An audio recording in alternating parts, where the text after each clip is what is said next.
Well, hello, welcome back to the PhD Synergy podcast. And we are going to talk today with a very interesting guest, a guy I've known for several years, as a fellow musician. And about a year or so ago, we started talking a little bit more about health, nutrition, things of that nature. And he's got an interesting story, some interesting perspective. He's a retired chemical engineer. So he's got a different take on how we look at you know metabolism and things that go on in the body, the reactions and the results. So it's going to be an interesting discussion. So let me bring him on. Let's welcome Mr. Rob H, the supreme ruler of the world. How are you, Rob? I'm groovy. How are you? I am groovylicious. If I was doing any better, I'd need a special permit. Excellent. All right, well, I'm sure the government can charge you for that. I'm sure they will. It's a fee. It's not a tax. Yeah. Oh my goodness. So you have had quite an experience the last year and a half? Yeah, actually less than that. February was a year. So about 13 Okay. months ago I started. Wow. So let's bring people up to speed. Let's start off with maybe your name, where you're from, and what you did for a living, and let's start there. Okay. My name's Rob, and I currently live outside of Spartanburg, South Carolina, but I'm from all over the place. I've ping-ponged up and down the East Coast my entire life, basically chasing jobs and careers, and but this is where I've settled, and for now anyway. And what else? Well, you're a former chemical engineer. You've retired now. Just chemist, not engineer. Okay, chemist. No propeller. Oh, okay. Well, I got someone in the family with the propeller. That's okay. Yeah. So Yeah. is that a stressful industry? Start there. Yes. When I started off, it wasn't really stressful, but then the industry came under a lot of environmental activist pressure. We'll put it that way. Scrutiny. Yeah. So it was a nonstop exercise of this raw material is about to be banned, so now you have to find a way around it. But not lose any of the properties. What's that now? Not lose any of the properties of Oh the yeah, end product. absolutely. Yeah, you might as well go ahead and improve the product while you're at it. Because the ingredient that's been used in the industry for the past 50 years can't possibly be the best. So we should definitely try to replace it with something new that's unproven, no track record. Sure. Send it to market. Ship it. Yeah, that'll be safer for human consumption, because 50 years of evidence is clearly not enough. Clearly not. Sarcasm showing through. I'm sorry. What? What? You can edit all of this out. No, that's the fun part. Yeah. That's just like people that say, ketogenic diets, carnivore diets. There's not enough evidence of that. 2.5 million years is not enough evidence. Yeah. Really? You kidding me? So when did all this scrutiny? When did it start? Was that within the last year, or has that been ongoing for quite a while? No, that's been going on for probably at least the last 15 years of my career. And so stress is incrementally just building and building and building. Sure. And then, like every other industry, it was do more with less. I would start out a job as one of 4 chemists, and by the time I left, I was the only chemist. Oh boy, doing the work of 4 people. Yeah, of course. That was pretty much consistent throughout my entire career. Now, do you think that contributed to a poor lifestyle, poor diet, were you more sedentary? I mean, I know now you love the outdoors, you get out as much as you can, but were you limited from just a career standpoint of getting out and moving around, and were you eating a bunch of crap?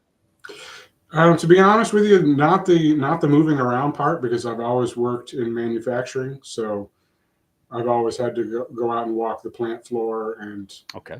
So I've always gotten steps in. I offset that severely with the comfort eating, the the donuts and sugary drinks, and just terrible French fries every day because I was completely addicted to French fries. And So you're walking the plant, you're walking by the break room, and yes, I'll have that I donut. think I'll have some French fries with lunch, and then we're having fries with dinner tonight. Oh, Excellent. sure. So, and that right there can poke a hole in people that say, "Oh, you just need to, eat less and move more." Well, obviously, you were moving quite a I bit, was moving a lot. Yeah. a lot, but like you said, you offsetting it with just a poor diet. Hmm. What? And I ask this question of pretty much everybody. At some point, well, let me ask before I ask that question. In the past, have you kind of yo-yoed? Have you tried this and it worked a little bit, and then it didn't? You tried this and it worked. What are some of the things, or at least topically that you've tried in the past? I have been up and down. In the past, when about a year before my daughter was born, I started the Sugar Busters diet, Hmm. which basically is a fancy name for keto. You cut out sugars and carbs. That's what the Sugar Busters diet was. That's your keto by default. Hmm. So without even realizing it, without the name. And I dropped a bunch of weight back then, and yeah, it's just the willpower just went away, and I rediscovered my absolute love of Hawaiian punch and pasta, and Hawaiian punch. oh man, I hadn't heard that in a while. oh, Hey, punchy it's highly addicting. Trust me. by design by Yeah, food chemists. absolutely, absolutely, highly addicting. So, but yeah, that was the last time that I dropped weight, and then I put it back on plus an additional 40 pounds. Okay. Yeah, So at your heaviest, what would you say you were? 250. 250. Okay. Yeah, and I weighed in at 184 this morning. Huzzah. Yes. Yep. So why did you say the willpower just left? So you did the sugar busters, which, like you said, it's essentially keto, and not keto the diet, Right. the tabloid keto, but it puts you in a ketogenic state, a By state of default, ketosis. by default, it's yeah, Yeah. it cuts out the sugars and the carbs. That's So what happened to where you said, okay, I've gotten to a point, I've gotten some success, and then you veered off course again? What caused that, do you think? the what caused that was because I started introducing carbs and sugars back in, and I didn't gain weight. And I was like, I can get away with it now. I've changed. My body has changed. My entire Yeah, chemistry has changed. yeah. But and that lasted for quite a while, probably a good year before I started Okay. noticing that I was putting weight back on, and by that time I had already redeveloped the terrible habits, and then at that point the willpower wasn't there anymore because I was just enjoying eating garbage. Because what can I say? I like donuts. Right. They are tasty. Yeah. I like my cheesy poofs. Oh man. And pasta with a Wait, side of pasta. with us and fries. Yeah, and fried. Yeah. Sprinkled over the pasta. So that brings up an interesting point. Um, so you said you started to reintroduce some carbohydrates back in, and it took about a year. Hmm. So lifestyle wise, what happened in that year, or what was going on, to where maybe it took a while to catch up, which it eventually did? Were you more active then? Was there anything going on that could have prevented that? Maybe a little bit. I mean, my daughter had just been born, so yeah, that first year of a baby is pretty. Oh, quite interesting. It's pretty active. It's pretty sleep deprived. It's pretty, yeah, pretty. But other than that, not really. I didn't change jobs. Okay. um, Well, now that I think about it, and tell me if this is anywhere close to true. You had a baby. mhm. Well, actually, your wife had the baby, and you were just there to help. Technically, yeah. I Don't just tell her I squeezed, said that. I just squeezed a little. But I wonder if the added job stress, you have added stress of, I'm a first time parent. Holy crap, I don't know what to do. Hmm. And then the new habits you were starting to form, they're out the window and you just kind of revert back to what you had been doing. Hmm. Oh, and it's tasty on top of that. Do you think Hmm. maybe there's some of that? Just kind of you go back to your de facto, your default settings? Yeah. Because I see that a lot with people when they hit stressful situations like loss of a job or a family crisis. If they haven't, and we were just talking about this the other day, and I think I've mentioned it to you. This book, what to say when you talk to yourself, Mm. and about and just real quick, the analogy of that inner monologue. You got to clear out the old thought habits, Hmm. and then it said it's likened to you got a rundown, beat up, post college bachelor pad with beat up furniture with cigarette burns in it and all the fun stuff. I'm going to come in and I'm going to take all of your nasty furniture out. I'm going to put it in the garage. And after 3 hours, you've got a pristine home. It's pristine. And I say, all right, I'll see you later. And there you are at 6 o'clock now. You're sitting in your living room and it's empty. And I need a chair. Let me go get a chair out of the garage. Hmm. And there's no table. I need a table. Let me go get a table from the garage. Eventually, give it 2 or 3 hours, all your old furniture It's is right right back. back where you left it. Hmm. And what needs to happen in a thought process uh, uh, realm is, clean the room out, set a match to it, and then you got to buy brand new furniture. Mm. And that's what that talks about. And that's again the downfall in pretty much anyone I've talked to has been they fell off the wagon. Now you jumped off the wagon because you went back to your old habits. Hmm. And it's about habits. It's about introducing new habits and a new default so that when something does happen in life, you've got a new set of, it's like computer program. You got a good program in there. It's overwritten the old one. Hmm. And so that sounds kind of like what may have happened with you.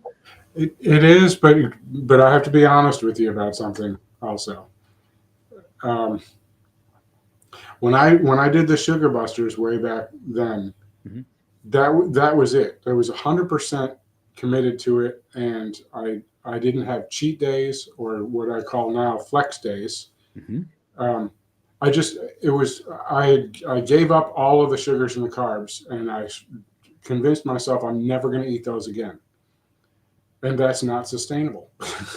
That's what I discovered. That is absolutely not sustainable. The Right. thought of going the rest of my life without eating a slice of pizza, I'd rather find a cliff somewhere. You know what I mean? It's just, and that's why I was able to grin and bear it and grunt it out Hmm. for a year, and I lost a bunch of weight. But it wasn't sustainable because as soon as I tasted the yumminess again, I went right back. Right. And you realized what some people, it takes them years to realize is, see, people think it's all or nothing. Are you a moderator or are you an abstainer? Hmm. And people think that that's, you know, across the board. Well, maybe these foods I need to, I can moderate and I can, have, slice of pizza every now and then. Some people can't. Hmm. And everyone has to decide these things I can moderate and I can regulate those just fine. Hmm. But I have a do not touch list, that I know, because if I go down that road, I probably won't come back. Hmm. And so yeah, that's what you just said. I can't sustain that because it's just I, I like pizza too much. I like fries. I like this. It's depressing. Yeah, it's It, depressing the thought of never eating a food that you really want. right. And psychologically, you think it becomes punishment Hmm. of what you eat or don't eat, and it's like Right. no, it's not a punishment. Food's there to enjoy. Right. You just have to realize what it does to you long term, more than Exactly. just in the moment. Because face it, we live moment to moment. That's how life operates. Hmm.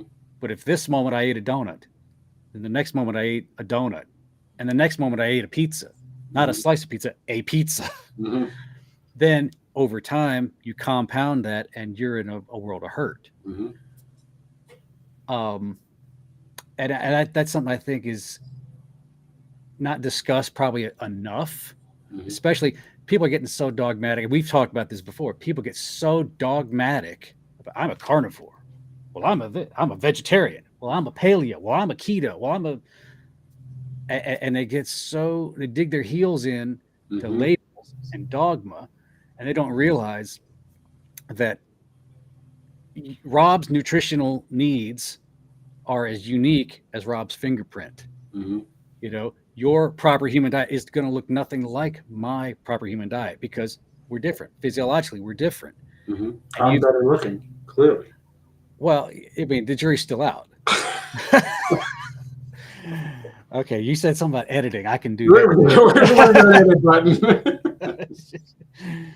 Oh, good. We had to cut that interview short. Yeah. The No, but power. everyone's nutritional needs are going to be a little bit different. There Sure. is a spectrum. And everyone's got their own sweet spot on it, and everyone's got to figure out where that is. And then you touched on something too about diet variation.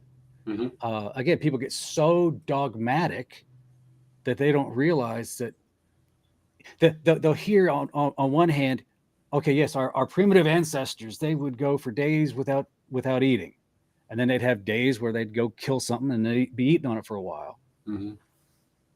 and they can realize that yeah, that's not consistent. There's inconsistency was part of the game. Mm-hmm. But now it's the 21st century, and I have to regiment.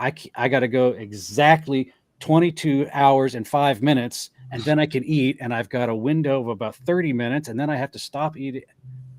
No, when you Yeah. regiment too much, Not sustainable. you can't do it, and your Mm-hmm. body will then acclimate to that, and then your results begin to go down. You get diminishing returns. That's what I discovered until I read about flex, adding flex to my diet, because I was back in the original routine of no sugars, no carbs ever, and it worked. Talk to us about that, but let me ask you. Let me preface it with this question. Yeah. What recently, you said about a year ago, Mm-hmm. what was the trigger? What made you say, I know something's got to change? Mm-hmm. Did you pinch more than an inch? Did you did you have a doctor say, dude, you need to be admitted?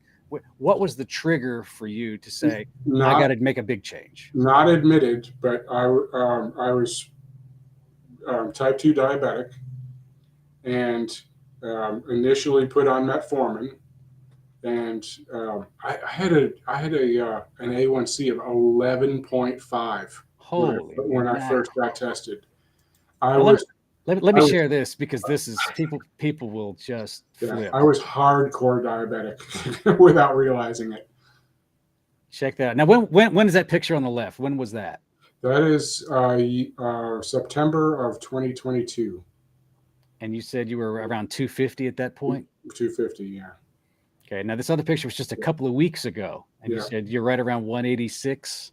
Yeah. Whew, quite Yeah. a change. So you're on metformin. Yep. You were Which brought my A1C down to 7.5 ish, and my doctor was happy about that. And I went like that for probably 3 years, 2 years maybe. mhm. And the A1C started creeping up, creeping up, creeping up. Even though I hadn't changed anything, I was still taking my full dose, and I was still just eating the garbage that I had always been eating, and but the number kept creeping up. So So did your care team, did they mention any kind of lifestyle change, be it activity, diet, anything like that, or just they initially gave me a diet, which was, now when I look back at it, it was remarkable that the American Diabetic Association was recommending like 50% of my calories come from carbs and sugars still. It was just smaller portions. All they were about was, get the portion size down. But because that works. but yeah, but anyway, so what the trigger was when my doctor said, okay, we need to supplement the metformin and add another prescription to it. There's a pill for every ill. Another pill, yeah. And I was like, that's where this That's where this nonsense ends.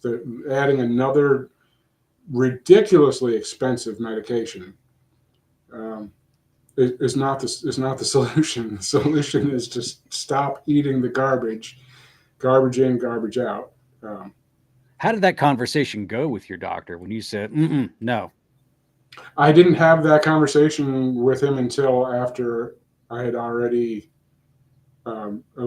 taken myself off the metformin because, um, after a month of um, basically a keto diet, I was going hypoglycemic left and right.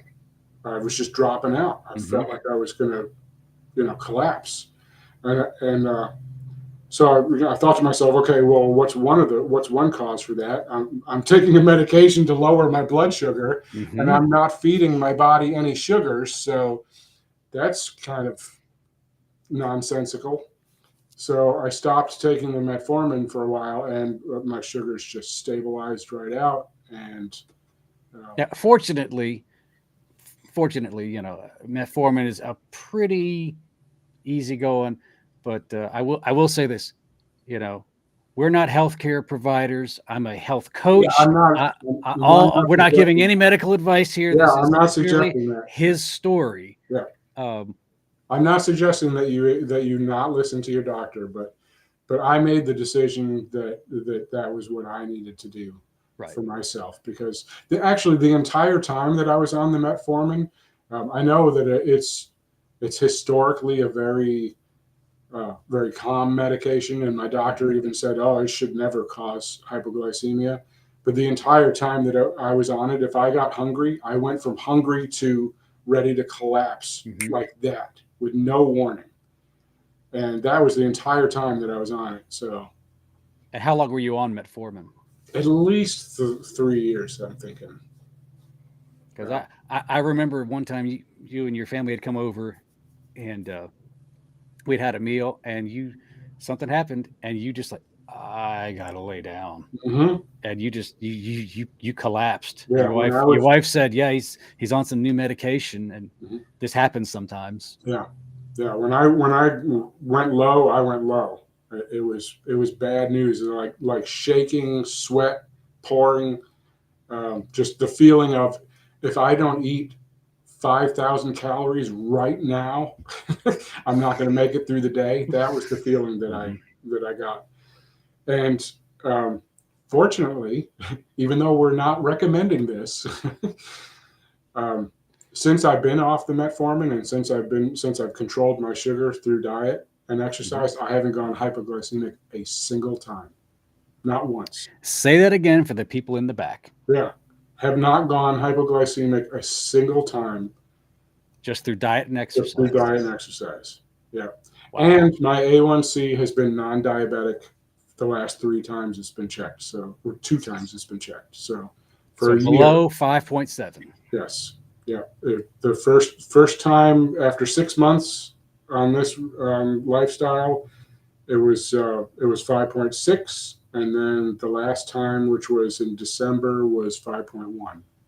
5.1. Yeah. So Huzzah. yeah. So That's and I check my unfortunately I do the prick fairly regularly, not anywhere near as often as I used to because I mhm. know I'm not eating anything that's got sugar in it, so it's not necessary to check my blood sugar. But Well, and also, can you not feel that? Okay, I'm feeling fine. I've got no symptoms. I'm mhm, asymptomatic.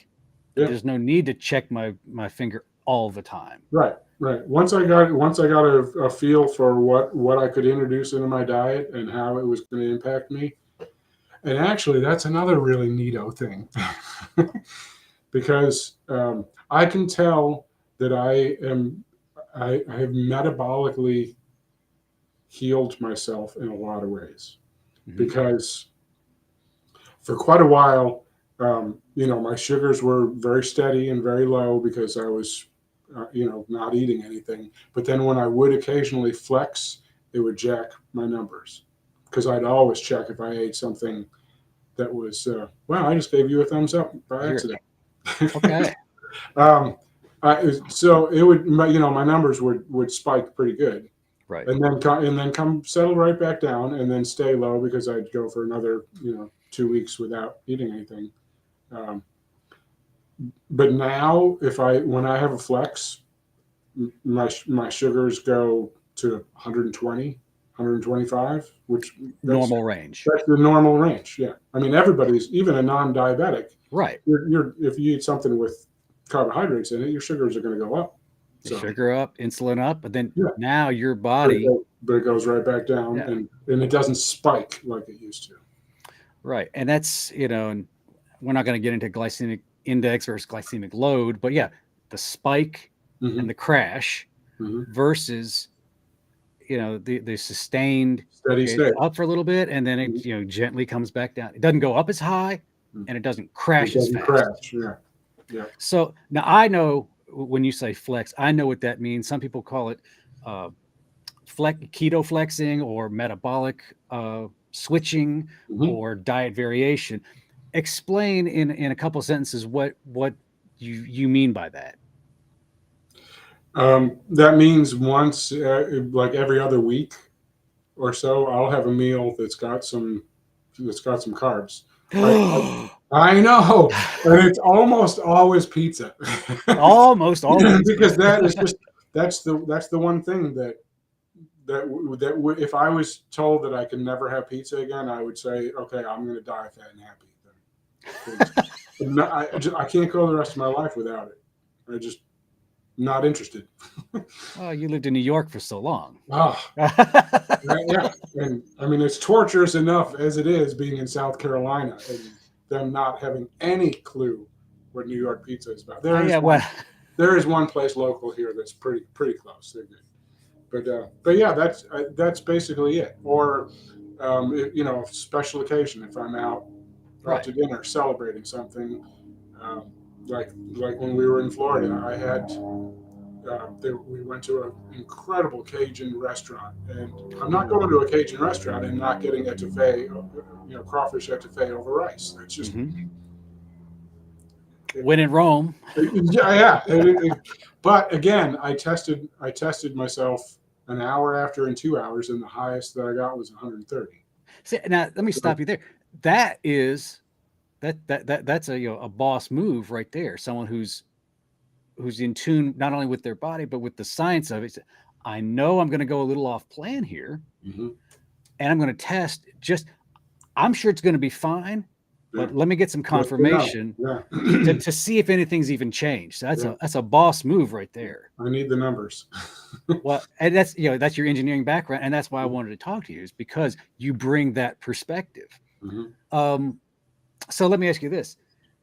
You said it's every couple weeks or so. Some people, again, I know them well, they get very dogmatic with a flex day. They say, no, every second Thursday, I'm going to have X number of grams of carbohydrates. Or are you just pretty much, okay, every couple of weeks, I'm just going to eat something and just not care? Yeah, it's not that scheduled. It's not that. It's just after a while, after a couple weeks, I'm like, okay, I'm ready to and it keeps it, like the whole purpose of it is it keeps your body guessing. Because I clearly got into a rut when I was 100% and never flexing. Mm-hmm. I lost a bunch of weight, and then I plateaued hard, and I could not get out of it. And simply introducing a flex every once in a while, that flex may cause me to go up a little bit, but then when I come back down off of it, I break right through the plateau. And it makes so much sense. Talk to any gym rat. Oh, you can't do the same workout over and over again. Your body will get used to it. You gotta mix it up. Yeah. Your metabolism's the same way. Exactly the same way. And you got the numbers to show it. Yeah. So who are some people that you kind of listen to? We try to stay kind of, guru agnostic, if you will. I like myself. I work a lot with Dr. Barry. I'm in his community, but I've got other. I listen to Jason Fung when it comes to fasting. Mindy Pels, some cellular stuff from Daniel Pompa, a Benazati. There's a whole list. Dr. Nader Ali, David Diamond. Who are some of the people that you kind of get your information from? That list it sums it up pretty well. And also Thomas DeLure is what DeLauer. Mm-hmm. DeLauer, yeah, yeah. He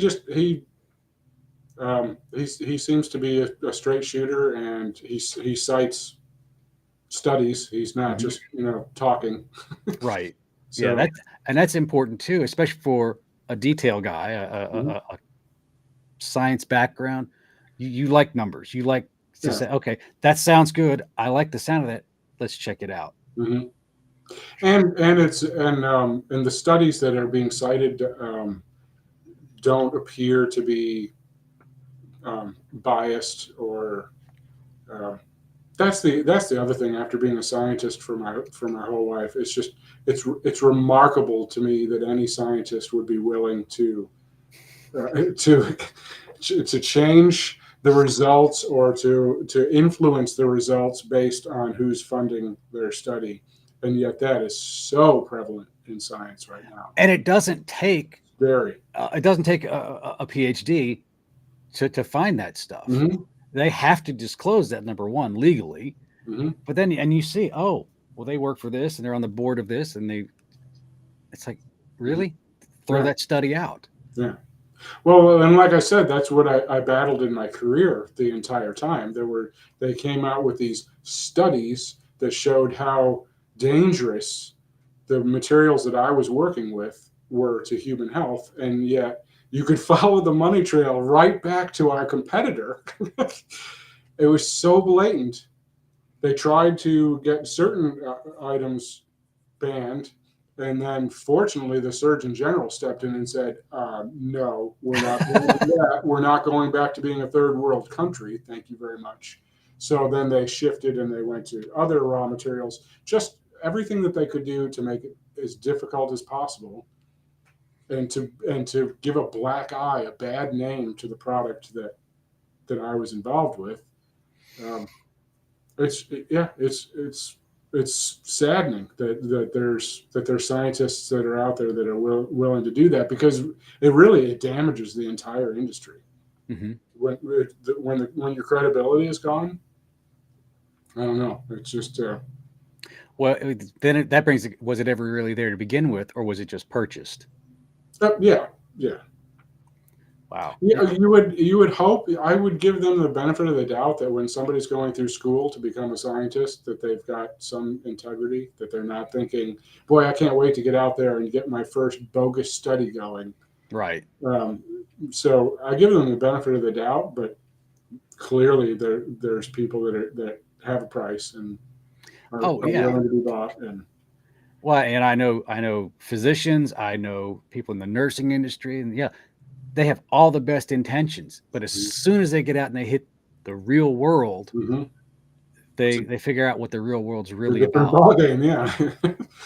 And it's like, how much are your morals and your ethics? Mm-hmm. Because there's everything's got a price. Mm-hmm. Um, wow, interesting. Yeah. Oh, so So, let's.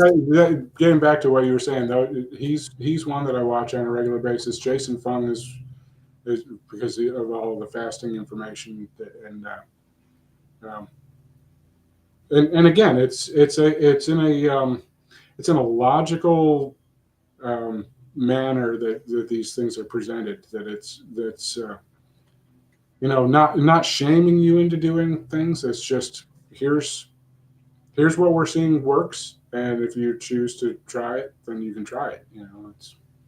I prefer that over being mandated.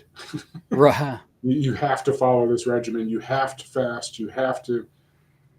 So Because no one wants to be told what to do. I do not enjoy being told what to do. 2020 wasn't a good year for me. Same. Same. Needless to say, it was not a good year for me. I got myself in more trouble simply for the fact that no, you can do whatever you want to do, but stop trying to tell me what I need to do. Let's check his cortisol. Oh, it broke the meter. Well, so let's we've talked a lot about diet and diet variation. What about the physical side of things?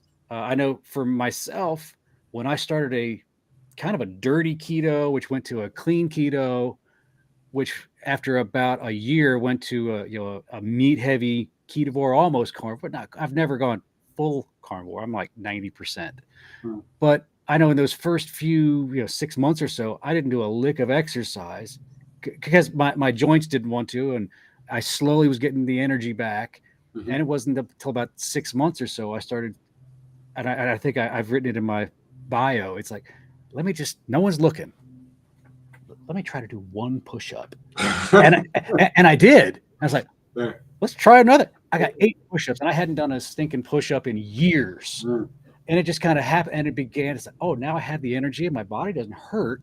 Hmm. I can start to add a little bit more. And to now, I'm like, we'll get done here. Me and the wife, we're going to go do a strength training workout Hmm. because it's fun. We enjoy it, and we know that it's helping. We do a lot of functional movement stuff Hmm. uh, for a lot of That's when she swings and you duck. Is that's the yes, functional movement? yes, because the frying pan hurts. But what's your experience in the The last same. year or so? What's happened with you? The same. I didn't have the energy at first, and so I was purely doing it through diet and losing the weight through diet, and then yeah, eventually I got to the point where I started adding walking in, and would go for a walk after dinner, and then I got to the point where I was much more successfully intermittent fasting, and started moving my walks to while I was still in a fasted state, Mm-hmm. and that That's huge. definitely accelerated things. And then now, probably in the last maybe 3 or 4 months, I've started introducing weightlifting into it as well, just to because I said this on a call with you before. I was losing weight, but I'm still squishy, Squishy. and I don't like being squishy. And even now, I'm still squishy. Even though I've put on some muscle mass, still squishy. But it's getting better, and it's not going to happen overnight. It's a lifetime commitment that I'm gonna. Yeah, and you're already doing. You said walking, and you said walking right after dinner. The science behind that, just taking a short walk after you've eaten, Mhm. your response to the carbohydrates and the proteins and the fats Yeah, is phenomenal. Your rebound, yeah. just having a short 15-minute walk after dinner, Hmm. doing any kind of activity fasted, yeah, shoots things up considerably. And I got to say, intermittent fasting for me was the linchpin for it all. Hmm. So finding some strategies to do that, I always encourage people to do that. Hmm. Um, and yeah, you mentioned squishy. Hmm. Such a good word. I'm going to use that. It's very descriptive.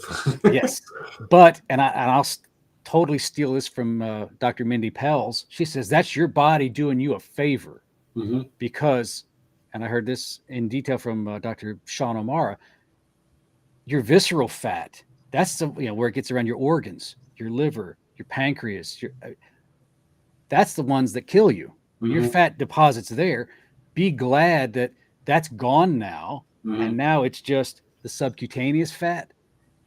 I can deal with a little squishy for the next little bit, Hmm. knowing that your body's doing you that favor, and now it's purging all that other visceral fat out. So First, yeah. that makes a huge difference. Hmm. Now, how do you sleep? Do you sleep better or worse on this lifestyle? Um, it's hard to. I don't know. I'm asleep.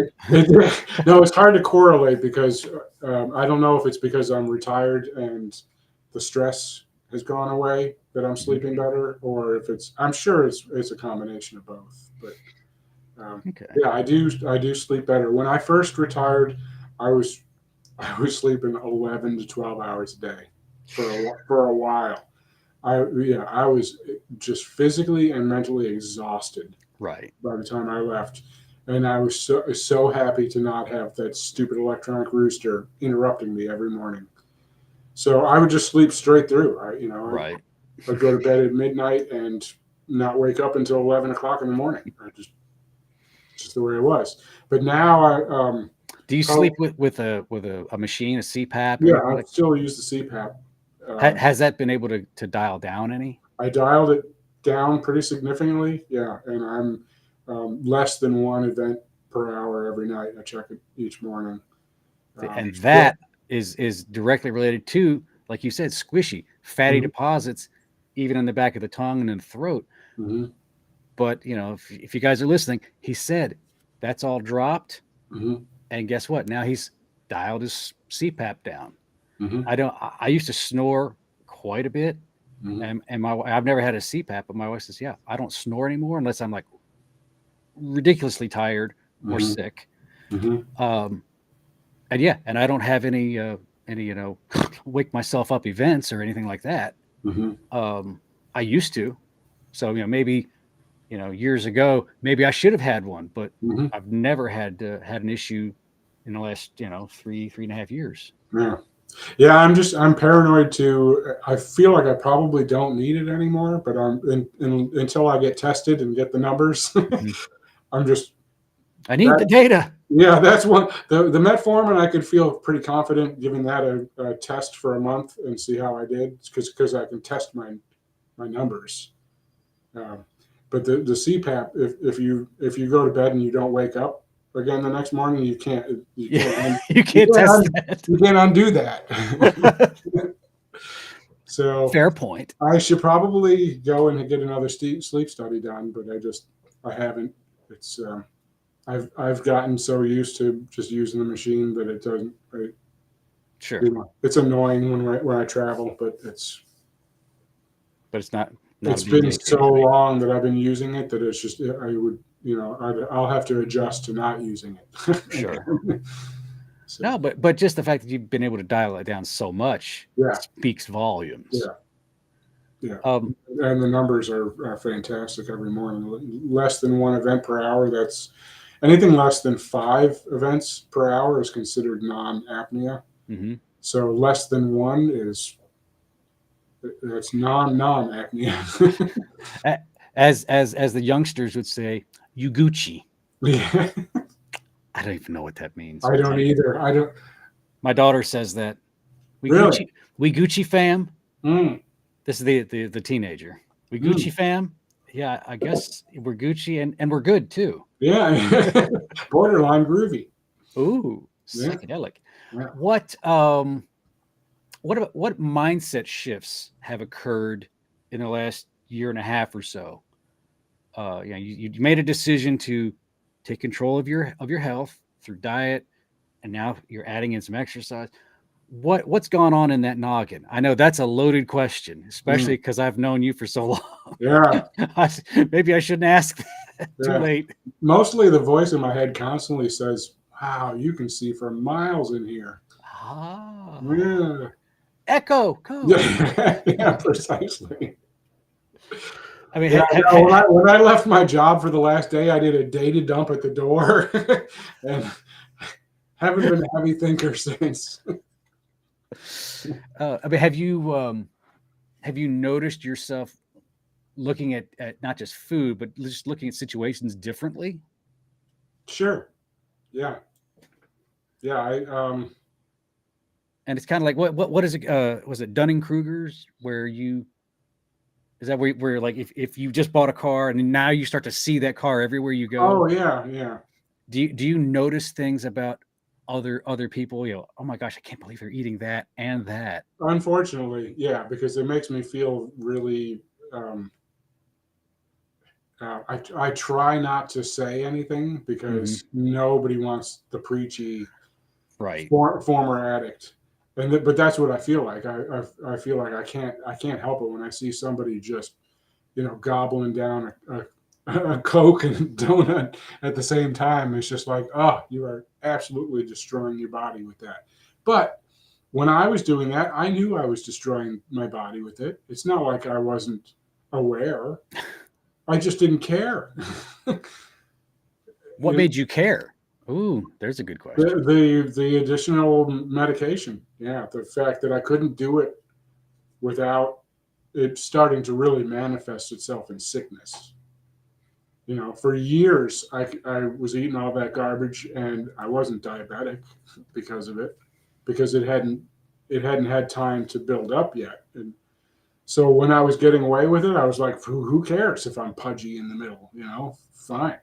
But the But reality, the reality of when it started I'm going to get impacting, sick yeah, and really hurt myself. yeah, when it started impacting my health and that I wasn't going to be able to continue without medication, and actually, I'm kind of grateful that the second medication was as expensive as it was, because that's really what put the nail in the coffin. If it was another $5 a month, I may have thought differently and said, no, what's another one more pill?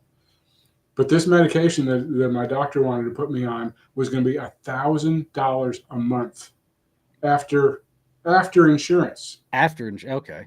Yeah, Wow. $1,000 a month. I was like, that's more than my mortgage. I looked him straight in the eye. I was like, dude, how many of your patients can afford to throw another $1,000 a month bill on? He's like, yeah, but it'll help you lose weight. I'm sure it will, because I won't be able to afford food. I can't eat. I don't have a house, don't have a car, no food. But I've got my medication. Yeah, no, that was, fortunately, that was the straw that broke the camel's back. So, Wow. And yeah, his only response to that was, well, but this could help you. but it'll help you lose weight. Yeah, I really want you to try it, because it'll help you lose weight. And were there any other health markers involved, or was it just the scale? Yeah, as far as he was concerned, it was just it Well, was just yeah. you get the extra weight off, and everything else, we don't really care about. It'll reduce my risk of stroke and heart attack by not having all the extra weight. And he's right when it comes to that. By not carrying around all that extra weight, it reduces my risk of stroke and heart attack. But getting there through medication versus just saying you need to put the donuts down, stop eating the sugar. Reminds me Yeah, of that that would have been the advice that would have been much healthier. But right. But like you said, it hit you where it was important, in the wallet. mm-hmm. Yeah, and I don't mean to doctor bash, but he's not going to keep the lights on in his practice if he gives out free medical advice. Sure. He's going to keep the lights on by prescribing medications that cost $1,000 a month.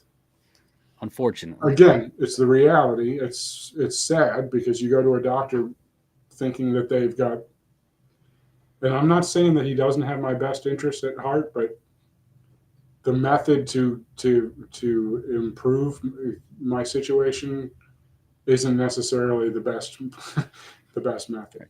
Well, and he's got his best interest at heart, as Right. well he You gotta should. keep the lights on, yeah. You've got your best interest at heart. Mm-hmm. I've got my best interest at heart. Mm-hmm. That's human nature, Mm-hmm. but that's also where you can say, okay, doc, no one's going to care about my health more than me. I know you have an interest in this too.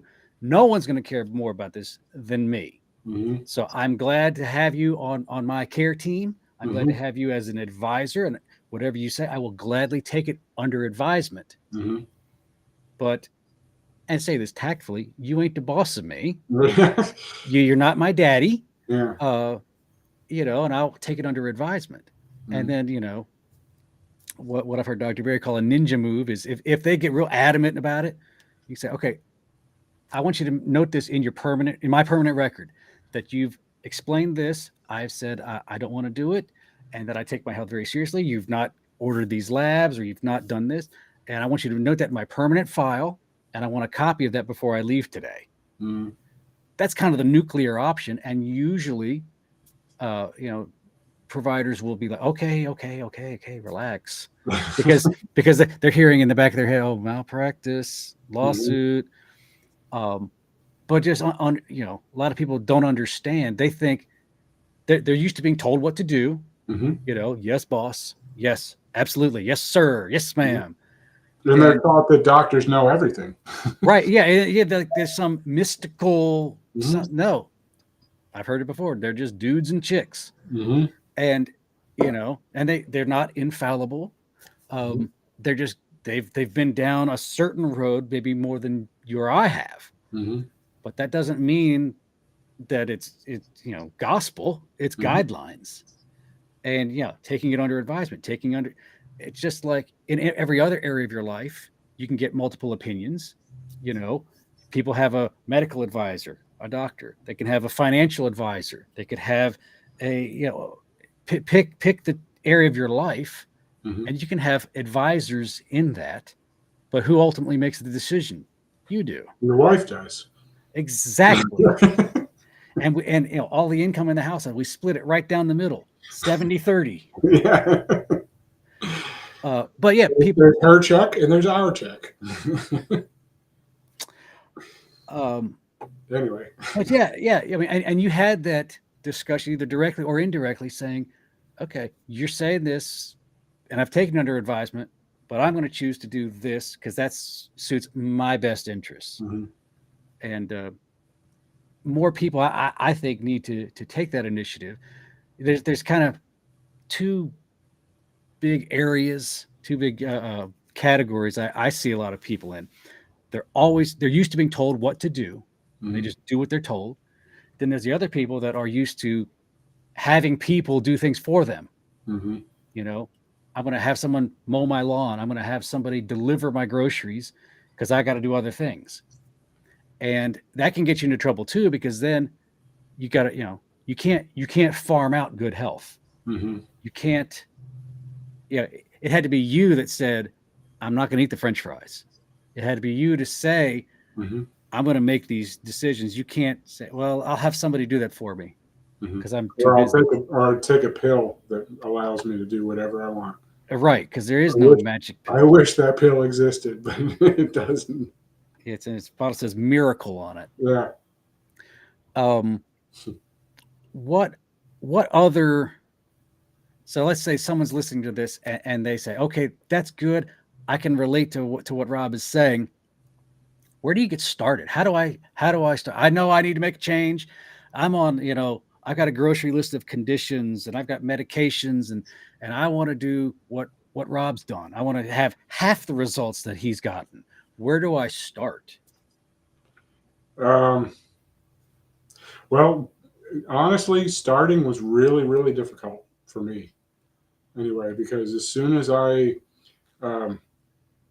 and again, I don't know if this is because of the metformin being part of the equation at the time, but I was just ravenously hungry when I started this.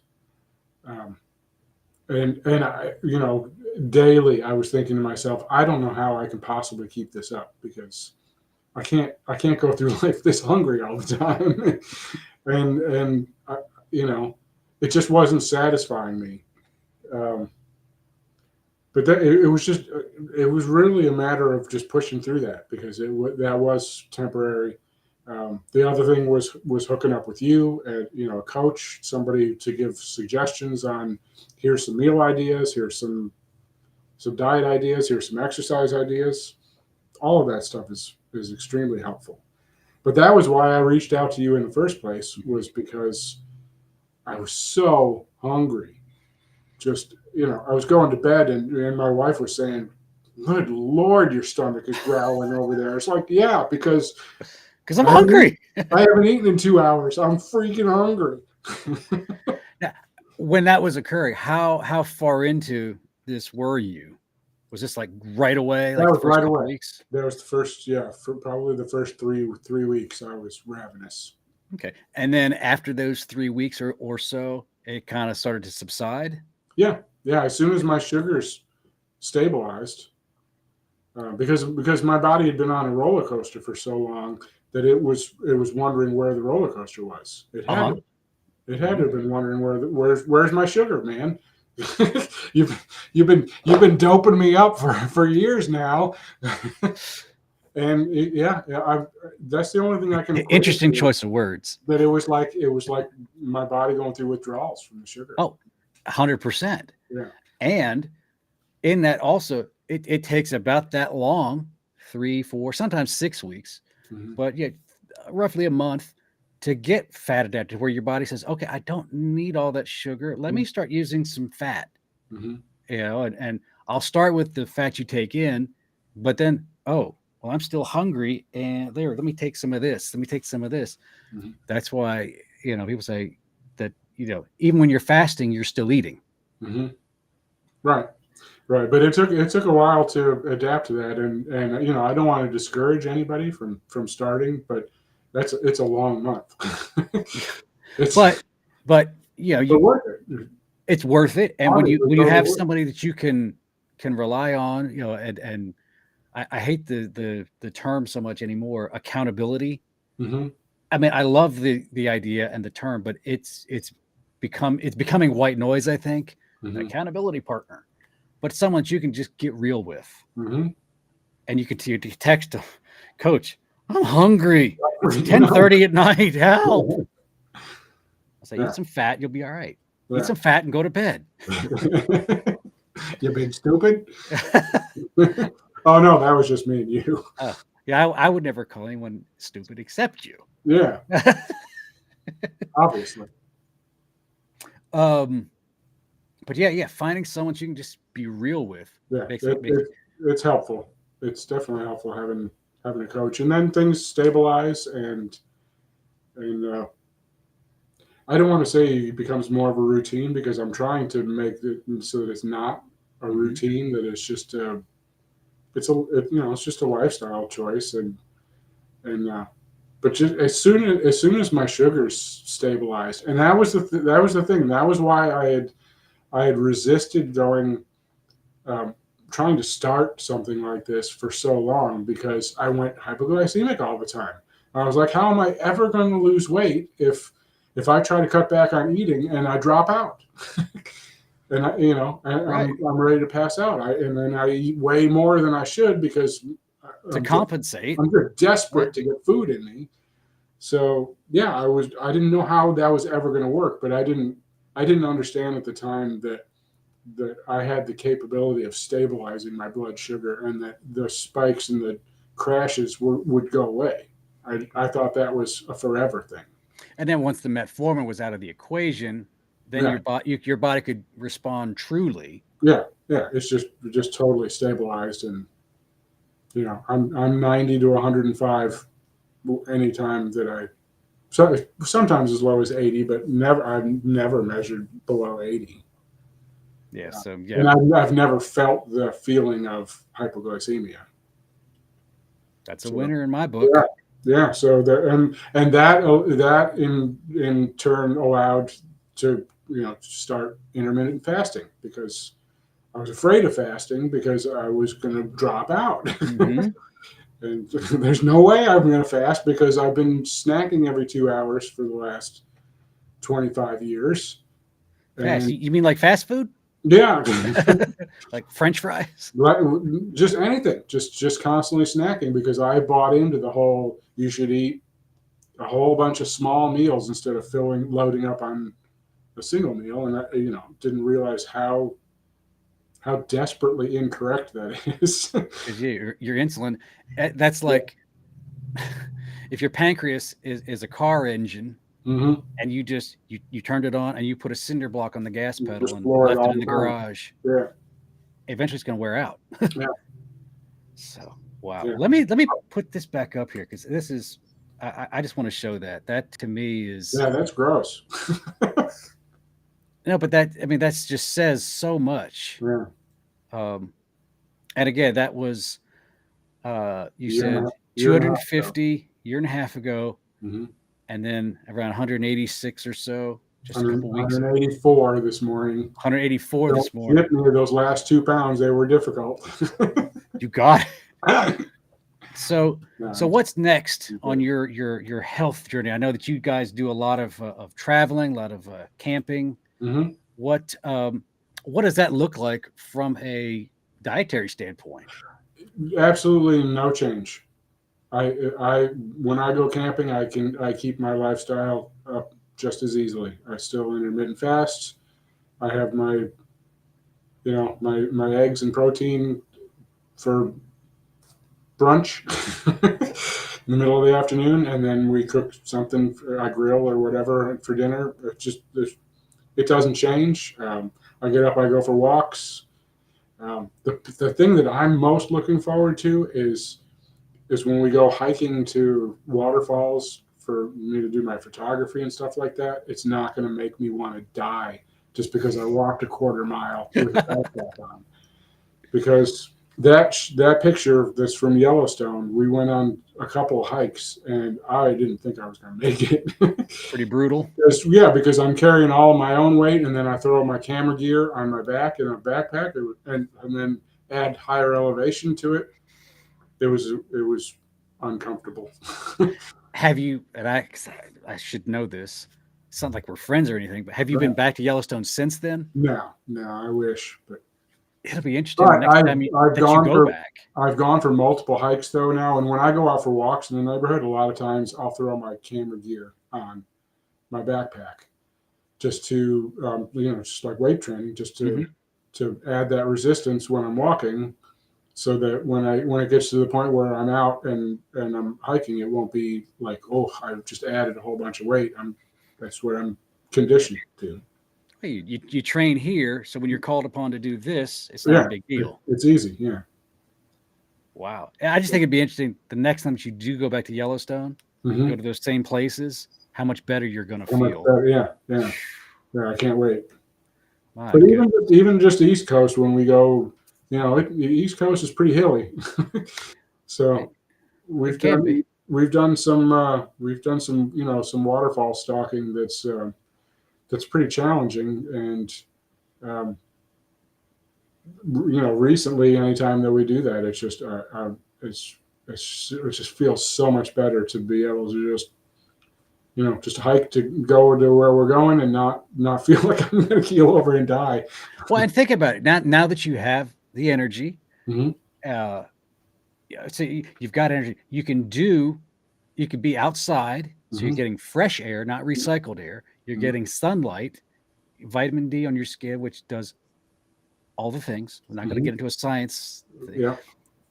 And you're getting all of this low intensity movement to help to keeping that fat burning mode. So you're not like cardio or HIIT or strength training, which starts to dip into your glycogen stores in your muscles. It's low intensity. So you're still burning fat. How cool is that? Yeah, how many birds with one stone? Yeah. And so, wow. And oh my goodness, can you believe an hour's gone by already? Wow. I know. We get to talking and jibber jabbering. I know. Well, are you doing anything as far as your photography? You got a website or anything, or not right now? I usually just post. You need to. We go publicly and tell you now. You need to. Okay, thank you. Your stuff is that good. Thank you. I appreciate it. Well, cool. Well, I appreciate you spending some time talking about your story, because it's important. And again, you bring a scientific, a methodical approach to this. You're not one to just wing it and let's see what happens. No, you're calculated, and that's good. But you also know the limits of that, and you know that you can get so in the weeds that it becomes impractical. Right. And so that's why I definitely wanted to have this conversation and to let some other folks listen to it. So again, thank you. I appreciate the coaching throughout this. I really do. Always, man. Always. Very valuable. All right. Well, let's get back to the rest of our weekends and go take a hike. Take a hike, buddy. You go to your room. All right. Rob, thank you so much, and we will talk again.